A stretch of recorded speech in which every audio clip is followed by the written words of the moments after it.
Welcome back, fearless truth seekers. Last time we unraveled the mental mechanics of the paranormal behind eerie phenomena like the witching hour and shared dreams.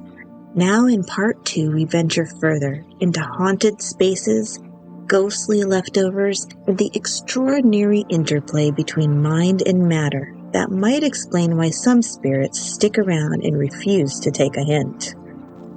Let's begin with a common question. Why are paranormal events so often tied to haunted locations? After all, why on earth would highly evolved minds waste their energy pulling pranks in random places, lurking ominously in the shadows, waiting for the perfect moment to burst forth and scare the shit out of you? Yeah, highly unlikely. But when we consider the fact that tragic events, including sudden deaths by murder and other highly traumatic circumstances, are strongly associated with ghostly presences, an alternative explanation emerges. Imagine a monad, an individual mind, experiencing an unexpected loss of life. Such a disruption might prevent the monad from successfully discontinuing its Fourier link to the physical world, thereby leaving a sort of imprint on the site of the event. According to the AC authors, archetypes play a key role in the many phases of life, from birth to forming relationships to the overall seasons of life, including death. Could the disruption of the processes of the death archetype be the source of ghosts and other paranormal phenomena? It's a haunting thought, pun intended. But this raises yet another series of compelling questions. Can this type of subjective paranormal phenomena manifest in the material domain as objective phenomena? Does the same experience from multiple sources qualify as objective? Or does a phenomena need to be manifested in matter to qualify? Ontological mathematics states that the activity of minds produces the physical world, exactly in the same way individual minds create dream worlds. If sufficiently powerful minds can generate physical manifestations on their own, could a disrupted death archetype lead to a monad maintaining a link to a haunted location? Could the intentions of such a monad continue to generate physicalized manifestations in the same way a monad can prompt your physical arm to raise? Might these mental states leave an enduring intention on the objective dreamscape, thereby influencing the material world until the monad completes the archetypal programs associated with the end of life? To clarify, physical manifestations from paranormal events wouldn't involve a soul directly entering the physical world and interacting with it. Rather, any such occurrence would result from a remote action by a soul, similar in nature to the ontological Fourier link that allows a monad to control the physical body, because souls remain anchored in the immaterial Fourier frequency domain outside of space and time. In this light, so-called paranormal experiences can be rationally framed within the terms of ontological mathematics, accounting for those mysterious experiences that will always defy scientific materialism. Now, what about psychics, clairvoyants, and those claiming to have a sixth sense? Can some minds truly tap into the non-local mental domain and interact with the paranormal? Mike Hockney offers a cautious perspective when he says, are things such as clairvoyance, spiritualism, and necromancy possible? Sure they are, to minds that are sufficiently attuned to the workings of Fourier mathematics. Of course, 99.9% of people who claim to be able to contact the dead are charlatans, and you should never forget that.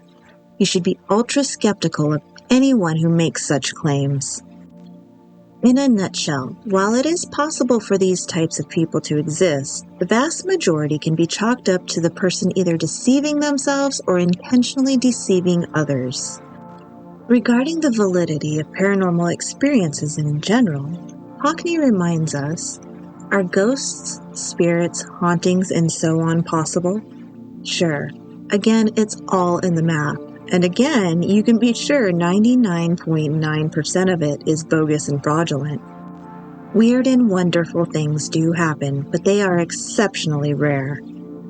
While it is true that the so-called supernatural can and does happen, the vast majority of these types of experiences can be credited to either an overactive imagination, misinterpretation of information, or fraudulent deception. Here's another curious consideration in regard to having paranormal experiences.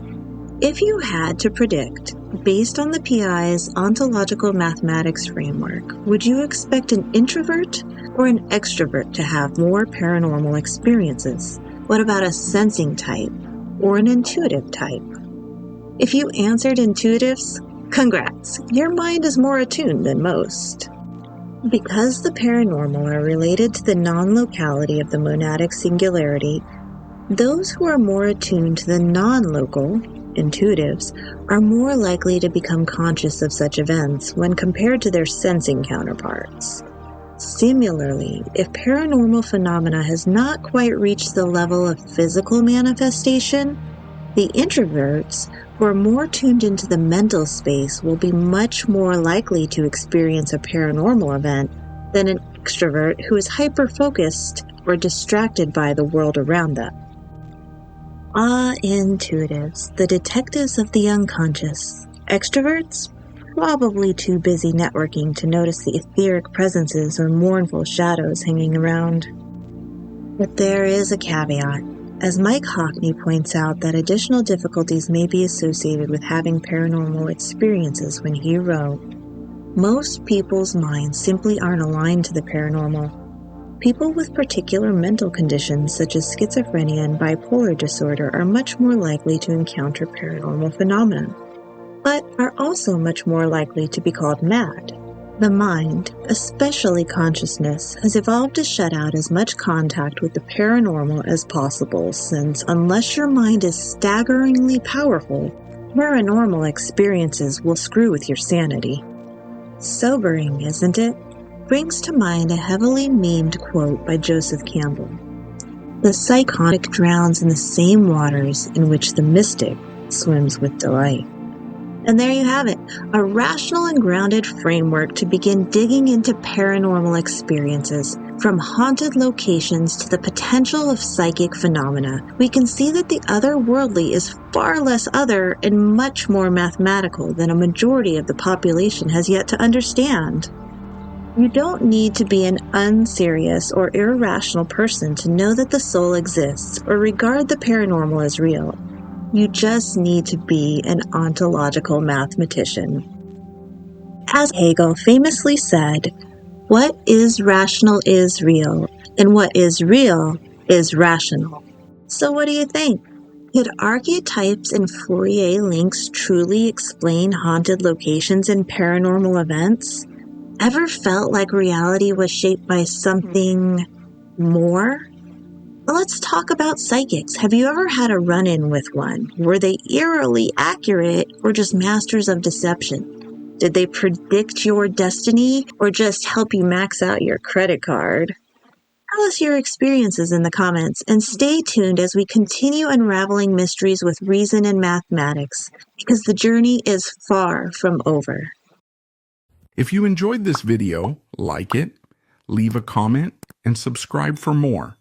Also, be sure to check out our link tree in the description to discover more and connect with us. You can also visit illumination.nexus or visit reddit.com/r/thegrailsearch and speak with us there. Thank you for watching.